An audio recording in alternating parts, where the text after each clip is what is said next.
Hey guys, I'm back. Feels like a while since I spoke to you guys, so I'm going to give a wee update. I received a letter through the mail from the fertility clinic. It's really just a review of what we went through and then where we have the potential to go from here. So I'm kind of just going to talk you through what's in the letter.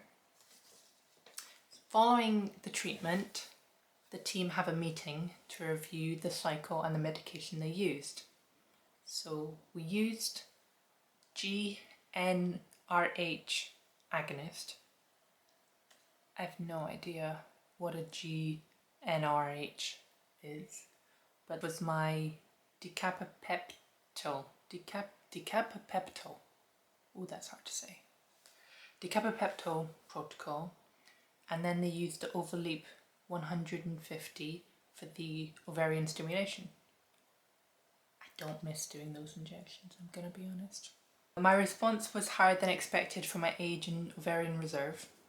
Yeah, so that's them pretty much just saying, you go OHSS, sods about that, mate. We didn't see that coming. My AMH level was 9.6 PMOL/L, which I've since googled, and that is actually slightly lower than the average for my age. So I have slightly less eggs than what I potentially should technically have at this age, but I got a really good response to the stimulation drugs, so I'm going to try not worry about that. So we collected 19 eggs. Now we have 4 in the freezer. I think 4, I'm happy with 4. 4 is okay. What this letter is then going on to say is that they recommend a natural frozen embryo transfer rather than a medicated one. I'm happy with that. That's good. That's fine. That means they don't have to be injecting all the time with more medication. They do say that if that doesn't quite work first time, then we can later go into a medicated cycle. But my hope, I'm not going to take anything for granted, but my hope is that it does work out for an unmedicated cycle, and I can just ovulate naturally, and then they can run all the tests and make sure everything's okay. So along with that letter, it kind of goes through a little bit more in detail of what a not medicated and what a medicated cycle is all about. I will call up the nurses probably tomorrow to let them know that me and my partner have discussed it and we feel like we maybe are ready to start the process of doing an embryo transfer. Though we finished our egg retrieval and put our embryos in the freezer only a month ago, and we were told that it would be at least 3 months before we could then do a frozen transfer. Now, a month down the line, I received this letter and we're able to go ahead if we feel ready. So we had to have a really good discussion of the pros and cons of everything. I'm such a planner, such a worrier, that I was there with my pros and cons. I think we both kind of looked at each other and would say, yeah, let's give it a try, because it may take a while, and that's fine. We work our lives around this, and we both want this, so let's just go ahead and try. So I need to phone up the nurses tomorrow to let them know that yes, we do want to go ahead as soon as possible, and they will then send me, I'm assuming at that point, according to the letters, they would send me some ovulation test kits. So my periods tend to be the middle of the month, roughly about, 12th, 14th, that kind of area.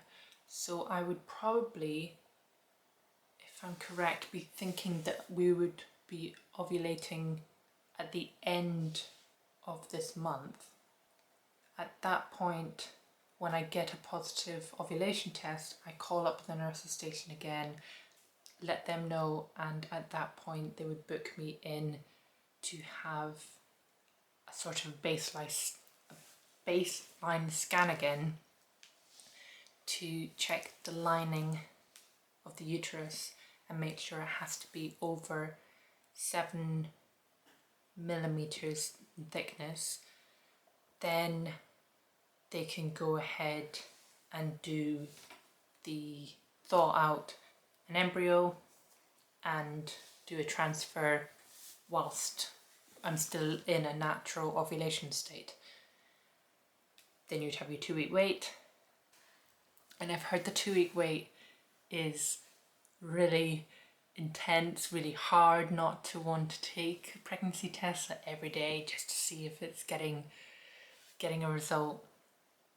I hope that we'll be fine and I can be distracted by work and same with my partner, but it's exciting and nerve-wracking. I discussed it with my partner and we both are in agreement that at this stage it's just our first try, so we're going to just put one embryo in for the transfer, and if that doesn't take, then we would have 3 more tries in this first cycle. I have twins run in my family on my mum's side, so that also gives us a more likely outcome of having a multiple pregnancy.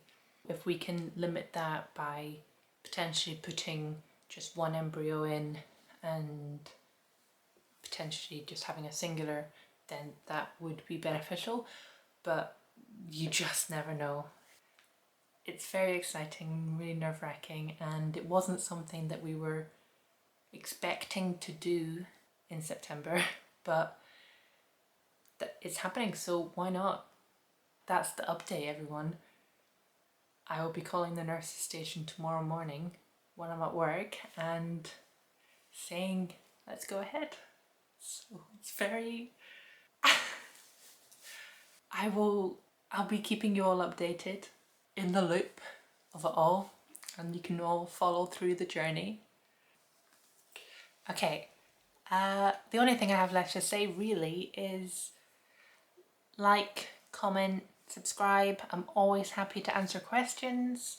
I was answering a couple of questions from someone and we had such a good chat, and she was teaching me stuff, I was teaching her stuff. It was just very wholesome. So if anybody else wants to get in contact, please just comment below. Yeah, or message me as she did on Instagram. We can have a wee chit chat and hopefully help each other out. It's a lovely community. So like, comment, subscribe, and you can join me on my journey. All right, bye for now.